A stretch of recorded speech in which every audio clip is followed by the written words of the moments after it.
Nous allons ouvrir la Bible ce matin dans la première épître de Jean. Je pense que vous qui suivez les cultes depuis quelques dimanches, vous allez commencer à savoir le texte par cœur. Ce sera certainement la dernière étude sur le grand thème de l'Antichrist. Nous lisons dans la première épître de Jean, au chapitre 2, verset 18. Première épître de Jean, chapitre 2, verset 18.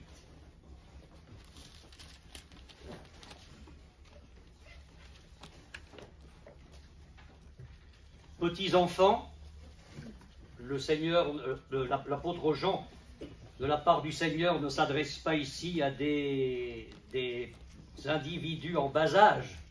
C'est un terme affectueux pour des chrétiens. D'ailleurs, on retrouve cela dans son évangile. Jésus s'est parfois adressé à ses disciples en disant « petits enfants ».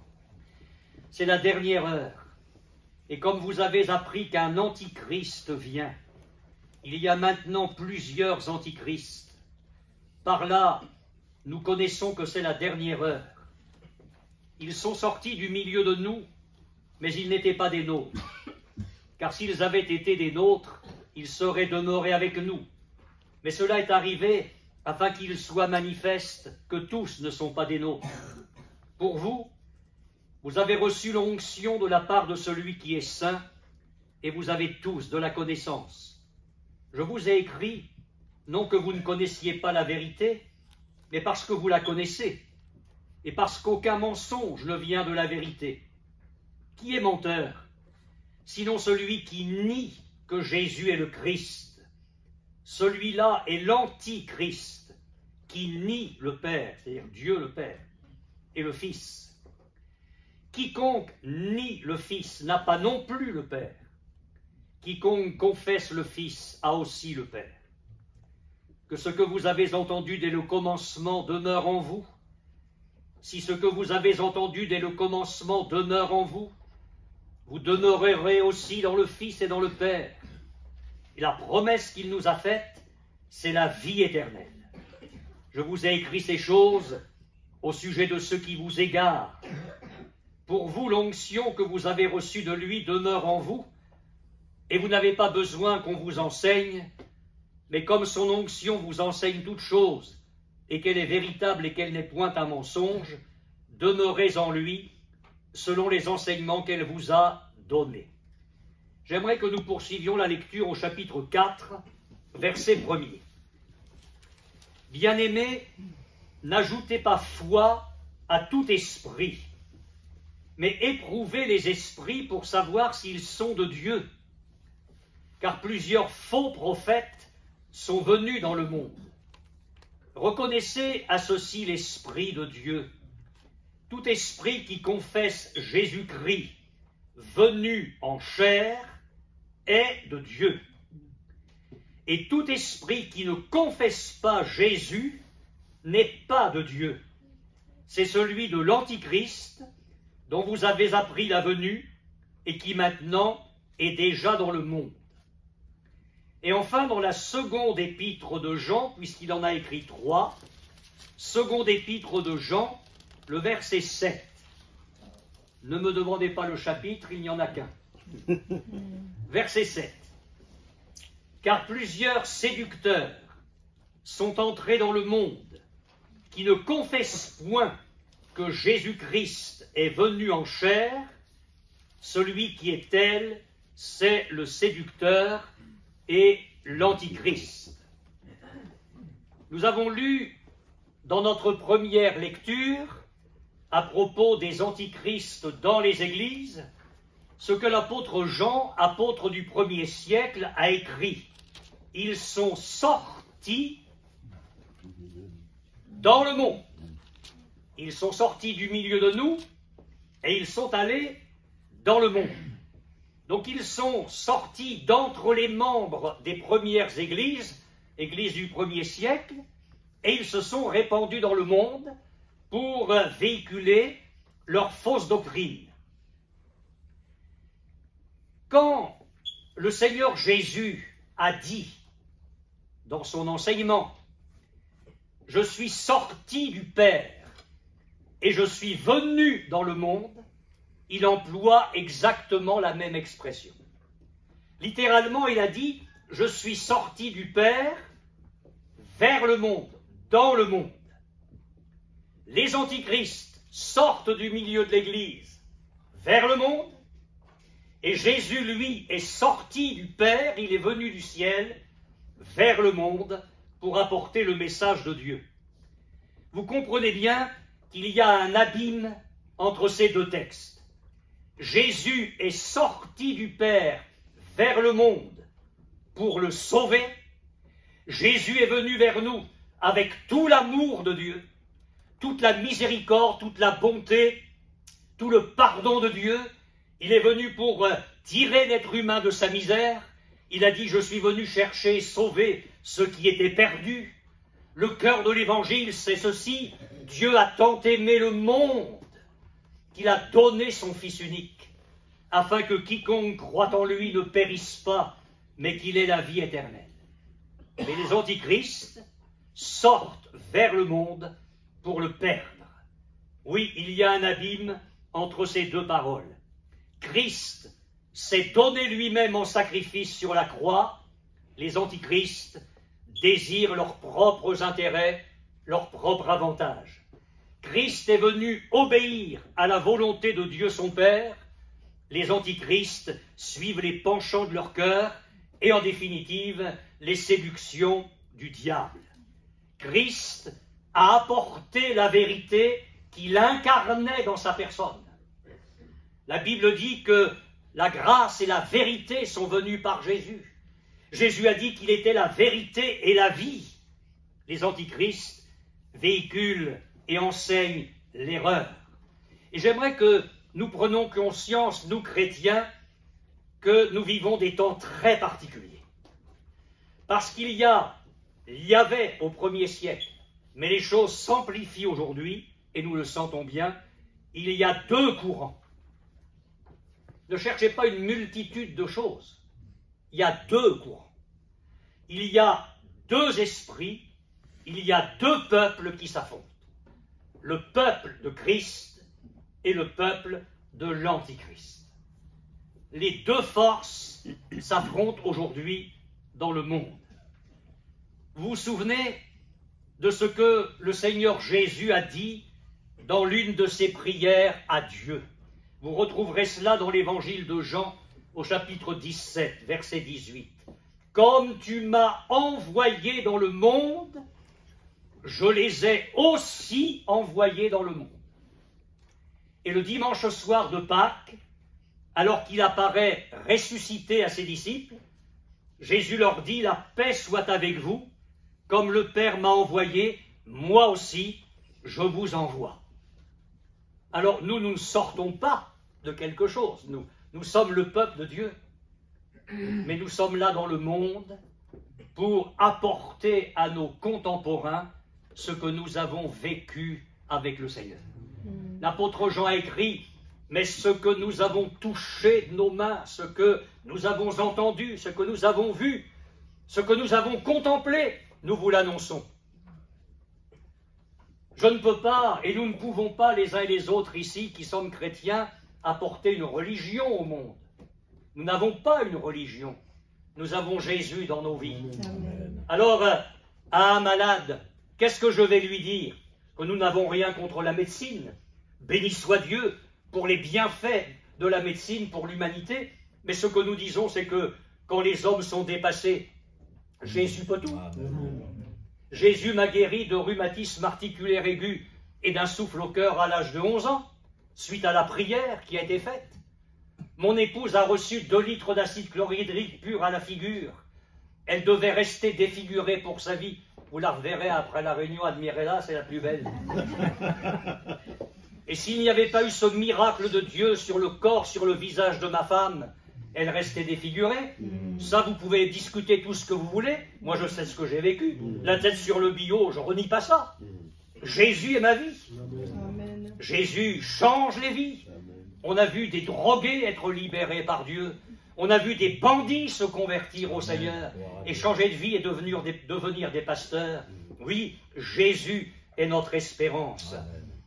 Alors, si nous prenons conscience de cela, il est nécessaire, nous chrétiens, de nous fortifier dans le Christ. Et comme nous le disons le vendredi soir en ce moment, être remplis du Saint-Esprit.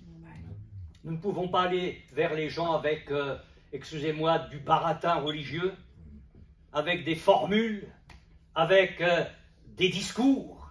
Il faut que les gens sentent que nous avons touché la vie, qu'il y a quelque chose en nous de réel.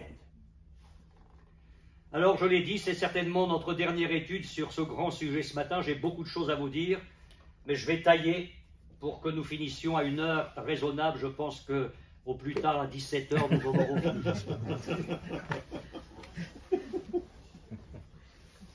Il est important que nous considérions attentivement ces choses à cause des temps, encore une fois, dans lesquels nous sommes. J'aimerais ouvrir une parenthèse à propos de ce que nous avons lu dans la première lecture au chapitre 2, verset 20, où l'apôtre dit « Pour vous, vous avez reçu l'onction de la part de celui qui est saint, et vous avez tous de la connaissance. » Un peu plus loin, il dit qu'il n'est pas nécessaire que les gens soient enseignés, au verset 27, « Pour vous, l'onction que vous avez reçue de lui demeure en vous, et vous n'avez pas besoin qu'on vous enseigne, mais comme son onction vous enseigne toutes choses, et qu'elle est véritable, et qu'elle n'est point un mensonge, demeurez en lui, selon les enseignements qu'elle vous a donnés. » Alors certains ont déduit de ce texte qu'ils n'avaient plus besoin ni d'église, ni de pasteur, ni rien, puisque l'onction de Dieu leur enseignait toutes choses. Et j'ai rencontré des gens qui m'ont dit « Mais nous, on vit tranquille chez nous, on n'a besoin de personne. » C'est une erreur. Qu'est-ce que l'apôtre Jean veut dire ici? Que son onction enseigne les chrétiens et qu'ils n'ont pas besoin d'être enseignés sur ce qu'il vient de dire là, sur ce qui concerne l'Antichrist, et non pas sur toute la parole de Dieu. D'ailleurs, concernant le besoin de l'Église et des ministères, voici un texte parmi beaucoup d'autres.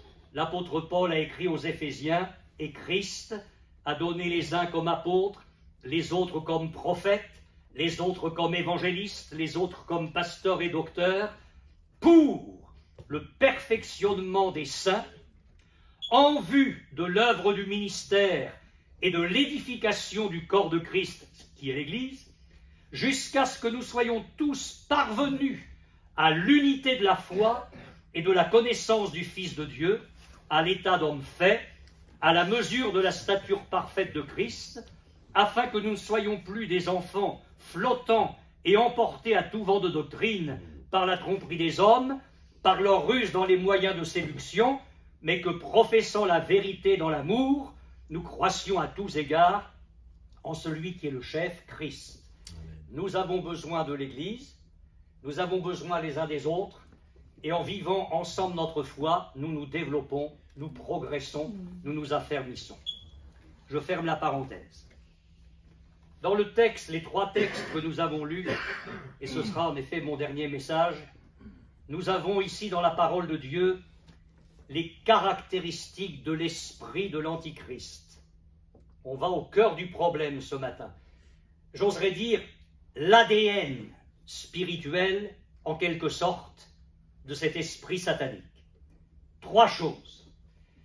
La négation de Jésus comme étant le Christ. Bien évidemment, l'Antichrist va nier que Jésus est le Christ. Du même coup, parce que tout se tient, la négation du Père et du Fils. Celui qui ne confesse pas le Fils n'a pas non plus le Père qui l'a envoyé. Les deux se tiennent. Et troisièmement, et je vais insister sur ce point-là ce matin, c'est le cœur de mon message, la négation de Jésus venu en chair. Ça, c'est l'ADN de l'Antichrist. Il nie que Jésus est venu en chair. Mais la venue de Jésus en chair, et je vais préciser les choses, c'est un fait. Dans les temps apostoliques, des faux docteurs ont enseigné que Jésus n'avait pas éprouvé nos besoins, qu'il n'avait pas éprouvé nos souffrances, il n'avait pas éprouvé la mort, et si nous pensons qu'il a éprouvé ça, en fin de compte, ce n'est qu'en apparence. Il n'a pas éprouvé ça.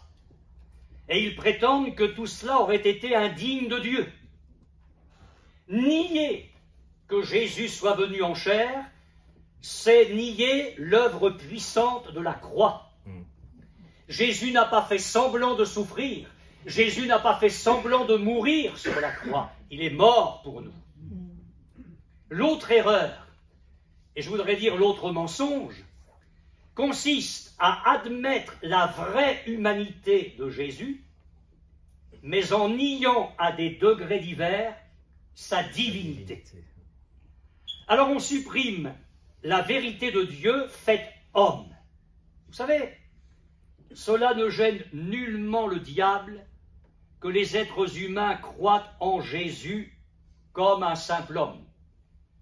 Nous sommes le 19 mars. Oui. Oui. Vous êtes bien sûr? Oui. Oui. 2023. Oui. Après qui? Jésus. Oui. Même les athées, demain à la banque, ils vont mettre « je donne un chèque à l'ordre de » le 20 mars. Après qui? Donc Jésus est venu. Mais ça ne change la vie de personne, ça, de croire qu'il y a eu un Christ historique. Que des gens croient que Jésus est un penseur qui a dit des choses magnifiques, un philosophe, un sage, il y en a eu d'autres. Même que Jésus était un faiseur de miracles, ça ne change pas les vies. Mais si Jésus n'est effectivement qu'un simple homme, je dis comment l'un de nos semblables aurait-il pu nous sauver? Comment l'un de nos semblables aurait-il pu être le médiateur entre Dieu et nous? Je vous ramène juste quelques temps avant Noël, quelques mois avant Noël. Un ange apparaît à Joseph et lui parlant de Marie, il lui dit « Mais l'enfant qu'elle a conçu vient du Saint-Esprit. » Et il cite un texte de la première partie de la Bible, l'Ancien Testament, qui annonce la venue de Jésus en le disant, et on l'a chanté tout à l'heure, on l'appellera Emmanuel. Et Emmanuel, ça veut dire Dieu avec nous. Jésus, ce n'est pas seulement un homme, c'est Dieu avec nous. La Bible dit que Dieu était dans le Christ, réconciliant le monde avec lui-même. L'apôtre Paul, Saint Paul si vous voulez, a écrit ceci, il y a un seul Dieu et un seul médiateur entre Dieu et les hommes, Jésus-Christ, homme. Jésus-Christ, homme, qui s'est donné lui-même en rançon pour tous. Un homme qui a terriblement été éprouvé, Job. D'ailleurs, même les incroyants disent pauvre comme Job, même s'ils n'ont jamais lu la Bible. C'est curieux. Job a écrit ceci en son temps, en parlant de l'Éternel et de lui. Il dit, il n'y a pas entre nous, entre Dieu et moi, il n'y a pas entre nous d'arbitre qui pose sa main sur nous deux. Que veut dire le texte? Il sous-entend un médiateur qui serait capable d'imposer silence à l'un et à l'autre comme un supérieur et jugé. Qui est supérieur à Dieu pour lui demander de ne pas exercer sa justice. Supérieur à nous, on peut en trouver, mais à Dieu. Alors Jésus est venu. Non pas comme supérieur à Dieu, il est Dieu. Amen. Et Jésus vient comme un médiateur. Je vais aller plus loin dans mon message, mais essayez maintenant d'imaginer ce qu'on a chanté. Je vous demande d'imaginer ça. Il est 9 heures du matin. On est tout juste sorti de Jérusalem et on a dressé 3 croix sur le mont Golgotha. 2 brigands et Jésus au milieu. parce que le prophète avait dit qu'on le mettrait au rang des malfaiteurs. C'est déjà pas beau à voir. On a frappé Jésus. Les chairs de son dos sont mises à vif. Dos sur lequel on a mis une croix. On l'a frappé avec un roseau. On lui a craché à la figure. On a mis une couronne d'épines sur sa tête. Et maintenant on met la croix par terre. Et on enfonce des clous dans les mains de Jésus et dans les pieds. Et on dresse la croix. Et qu'est-ce que vous y voyez? Un homme de 33 ans et demi. C'est horrible. La sueur, les crachats, le sang, tout ça, ça se mêle. Et le sang dégouline depuis le haut jusqu'en bas, jusqu'à terre. Et on entend les blasphémateurs dire « C'est ça votre Dieu ?» Et vous mettez votre foi en un tel homme. Mais qu'est-ce que ça veut dire? S'il est Dieu, pourquoi est-ce qu'il y a eu tout ça? Pourquoi est-ce qu'il n'est même pas descendu de la croix s'il était si puissant? Qu'est-ce qui est en train de se passer? Et qu'est-ce que j'aimerais que Dieu vous dise ce matin? C'est qu'il y a là l'arbitre, le médiateur. Regardez sa main droite, clouée, ruisselante de sang. Cette main, si vous me permettez de le dire, se pose sur le cœur de Dieu pour faire taire sa justice. Parce que Jésus est venu là satisfaire la justice de Dieu. Regardez l'autre main, elle se pose sur ta vie, sur ma vie, si tu crois, pour apporter le pardon, la miséricorde, la bonté. Pourquoi est-ce que je dis que Jésus est venu mettre sa main sur le cœur de Dieu et sur sa justice? Il fallait que nos péchés subissent un châtiment, un salaire. La Bible dit que le salaire du péché, c'est la mort. Pour que nous ne mourions pas éternellement, c'est-à-dire qu'il n'y ait pas la condamnation en enfer, il fallait que quelqu'un qui soit sans péché meure pour nous. S'il y avait eu un seul péché dans la vie de Jésus, il serait mort pour son péché. Mais Jésus a pu mourir pour nos péchés parce que lui est allé sur la croix comme un innocent, comme le saint et le juste. Alors oui, il a satisfait la justice de Dieu. Et Dieu peut nous faire grâce parce que Jésus a subi le châtiment à notre place. Alléluia, gloire à Dieu. Supposez, monsieur, madame, que vous ayez une dette d'1 million d'euros à Carrefour. Enfin, c'est une image, hein. Vous n'avez pas les moyens de régler la dette. Et moi, je viens. Faut pas rêver, hein, c'est une image. Et moi, je viens et je vous dis, vous inquiétez pas, je règle votre dette. Et je règle le million que vous devez. Après ça, Carrefour est satisfait. Et vous, vous êtes libre. Vous comprenez ça? C'est ça la croix. Jésus a payé le Père pour nous. Et parce que je crois dans ce que Jésus a fait sur la croix, parce qu'il a pris mon péché et que je me repens de mes péchés, j'ai la vie. Alors, je reviens à la nature de cette fausse doctrine, de ce mensonge, de l'esprit de l'Antichrist qui nie que Jésus est venu en chair. Vous comprenez qu'une telle doctrine consiste à rejeter la réalité du plan de salut de Dieu. C'est rejeter la foi dans le Christ historique comme Fils de Dieu, comme parole de Dieu qui est devenu chair, qui a revêtu notre humanité d'une manière réelle. Les textes, vous les connaissez dans votre Bible, concernant l'incarnation de Jésus, le fait qu'il soit venu en chair, ces textes sont fort nombreux. J'aimerais vous en citer un. Au tout début de l'Évangile, c'est l'Évangile de Jean, il est parlé de Jésus comme étant la parole.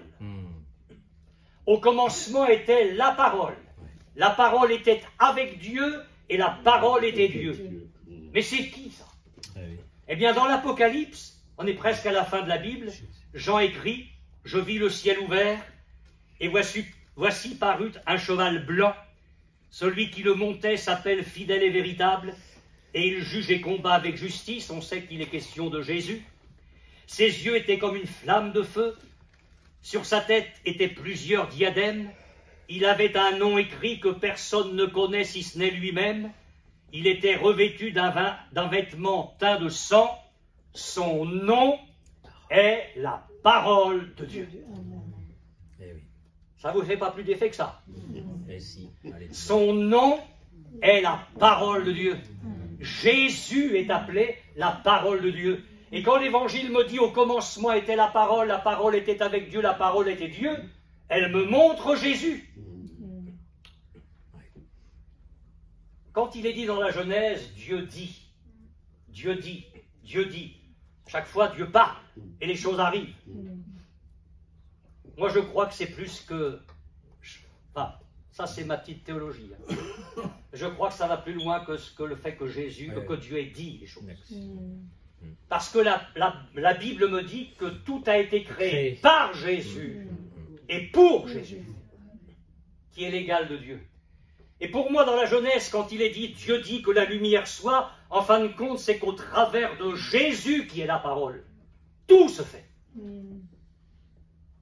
Je suis heureux de savoir que le Dieu dans lequel je crois ne peut pas tenir dans une tasse à café. Parce que s'il tenait dans une tasse à café, il ne serait pas Dieu. Si vous pouvez expliquer Dieu dans votre boîte crânienne, alors votre Dieu n'est pas le même que le mien. On ne peut pas expliquer la grandeur de Dieu, la puissance de Dieu. Un Dieu magnifique. Les choses ne sont pas, et il suffit que Dieu les appelle à l'existence pour qu'elles arrivent. Magnifique. Dieu parle, et au moment où il parle, les choses se produisent. Ouais. La chose arrive. Alors, cette parole qui était Dieu de toute éternité. Quelques versets plus loin, l'évangéliste Jean nous dit « Et la parole a été faite chair. Et elle a habité parmi nous pleine de grâce et de vérité. Et nous avons contemplé sa gloire, une gloire comme la gloire du Fils unique venu du Père. » La parole qui était Dieu, Jésus, est devenu chair, il est devenu un homme. C'est ça Noël. C'est pas le Père Noël, c'est pas les sapins, c'est pas les guirlandes, c'est pas les cadeaux. Noël, c'est la parole qui a été faite chair. Jésus qui est devenu un homme. Alors oui, je vais insister, c'est la dernière partie de mon message, sur les bénédictions qui s'attachent pour vous et pour moi dans l'incarnation de Jésus. Il est Dieu, mais dans un homme. Il comprend donc nos souffrances. Lisez l'Évangile, je vous conseille vraiment de le faire. Vous allez découvrir par moments un Jésus fatigué, au point qu'il s'endort dans une barque. Je ne sais pas si ça vous arrive d'être fatigué, parfois d'une fatigue physique anormale, on n'en peut plus. Jésus a connu ça. Jésus a eu faim. Jésus a eu soif. Jésus a connu toutes sortes de souffrances physiques. Il peut vous comprendre ce matin. Alléluia. Et il peut vous secourir. Vous pouvez, chrétien ou non, venir à lui et lui dire « Jésus, je suis fatigué. Secours-moi. Jésus, je souffre dans mon corps. Guéris-moi. » Il vous comprend et il vous secourt. Il peut vous secourir dans toutes vos tentations. La Bible dit il a dû être rendu semblable en toutes choses à ses frères, afin qu'il soit un souverain sacrificateur miséricordieux et fidèle dans le service de Dieu, pour faire l'expiation des péchés du peuple, car ayant été tenté lui-même dans ce qu'il a souffert, il peut secourir ceux qui sont tentés. Et encore, nous n'avons pas un souverain sacrificateur qui ne puisse compatir à nos faiblesses, au contraire, il a été tenté comme nous en toutes choses, sans commettre de péché. Une parenthèse pour vous dire que Jacques, dans la Bible, a écrit que Dieu ne peut pas être tenté. Donc si Jésus a été tenté, c'est que dans ces moments-là, il était vraiment aussi un homme. Je ne sais pas si vous arrivez à croire que Jésus a été tenté en toutes choses. Vous croyez ça? Ah oui, c'est écrit. Et un jour, je me suis dit, mais Seigneur, quand même, tu n'as pas été tenté d'être drogué. Qu'est-ce que je peux dire à un drogué? Le drogué qui... Enfin, le garçon qui va être tenté de commencer par le cannabis, et puis il ira plus loin, la drogue dure, la cocaïne. Qu'est-ce que je peux dire à un drogué? Je ne peux pas lui dire, Jésus a été tenté d'être drogué. Eh bien si. Oui, en toute chose. Sur la croix. On lui a proposé un breuvage, un mélange, qu'on offrait aux crucifiés pour les mettre dans un état second pour apaiser leur souffrance. On droguait les crucifiés pour apaiser leur souffrance. Et quand on a proposé ça à Jésus, il a dit non. Et pourquoi est-ce qu'il a dit non? Parce que d'abord, il fallait qu'il meure en pleine conscience des choses pour nous. Mais en même temps, parce que le drogué auquel je prêche l'évangile en disant Jésus t'aime et il peut te délivrer de ta drogue, il peut te délivrer de ta drogue parce que lui a été tenté comme toi, mais il ne l'a pas fait, il peut te sortir de ta misère. Et béni soit Dieu pour les millions de drogués qui dans le monde ont connu Jésus et sont sortis de leur détresse. Je ne sais pas comment vous pouvez être tenté, je ne sais pas comment vous serez tenté demain. Rappelez-vous le culte de ce matin. Quelle que soit la tentation à laquelle vous allez être livré, vous allez vous dire, Jésus a été tenté comme moi. Oui, oui. Et si Jésus a tenu bon, alors il me donnera la force de tenir bon. Gloire à Dieu. Il a rendu impuissant celui qui a la puissance de la mort, le diable. Ainsi donc, puisque les enfants participent au sang et à la chair, dit la Bible, il y a également participé lui-même, afin que par la mort, il anéantisse celui qui a la puissance de la mort, c'est-à-dire le diable. Jésus a triomphé de la mort. Vous allez dire, je vais mourir. Oui, mais provisoirement. Il y aura une résurrection.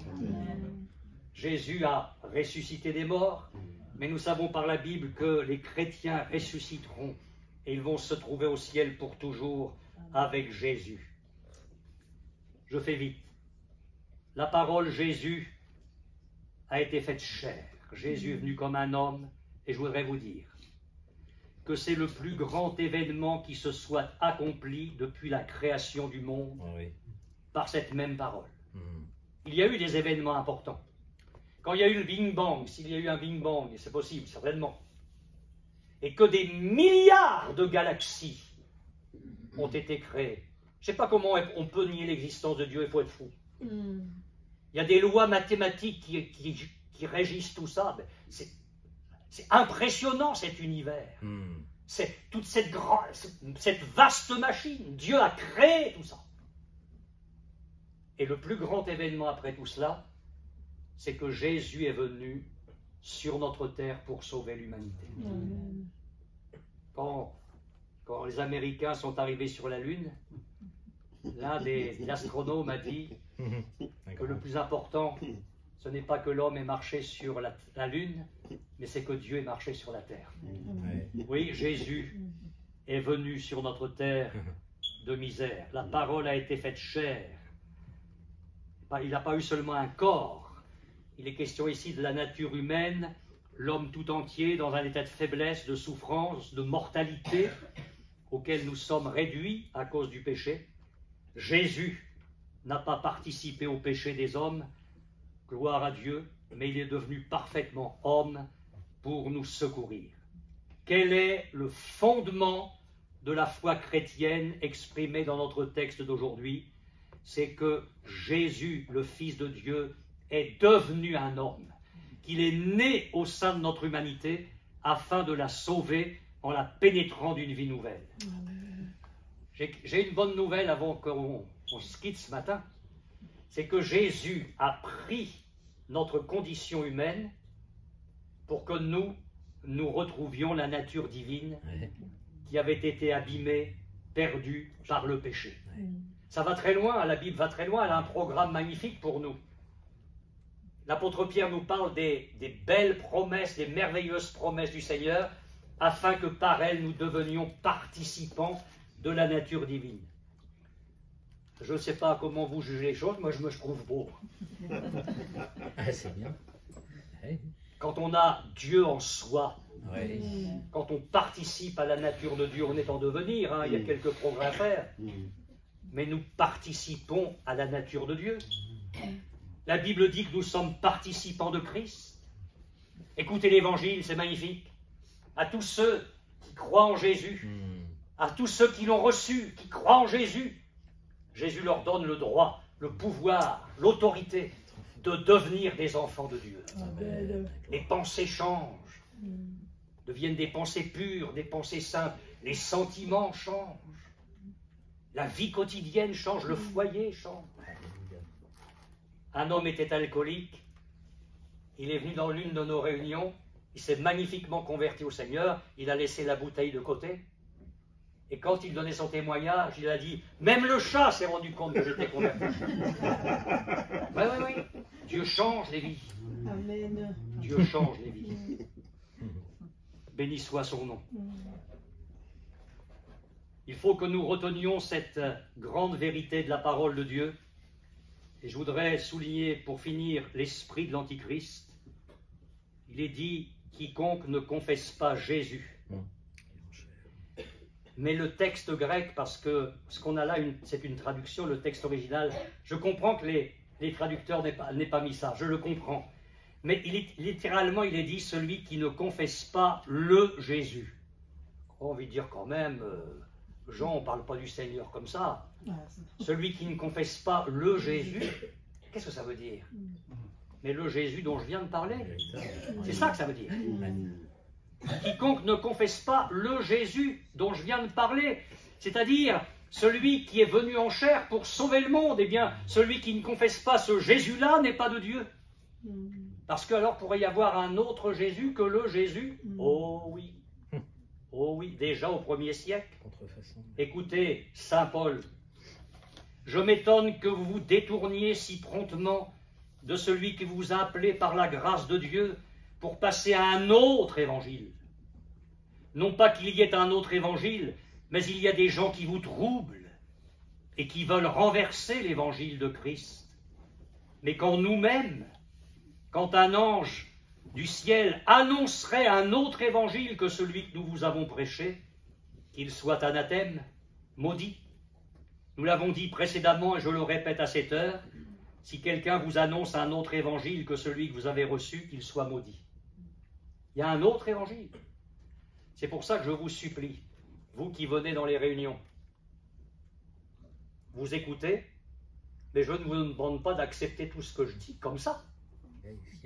Contrôlez ce que je dis. Parce que si ce que je dis n'est pas le message de Dieu dans la Bible, mais allez ailleurs, je vais vous tromper, je vais vous égarer. Mais si, en contrôlant ce que je dis, vous pouvez dire, bah oui, ici, j'arrive pas à trouver quelque chose qui soit en désaccord avec la Bible, alors je peux vous dire que du même coup, vous avez une responsabilité. Parce que Dieu vous aura montré le chemin. Écoutez encore l'apôtre Paul. Toutefois, de même que le serpent séduisit Ève par sa ruse, je crains que vos pensées ne se corrompent et ne se détournent de la simplicité à l'égard de Christ.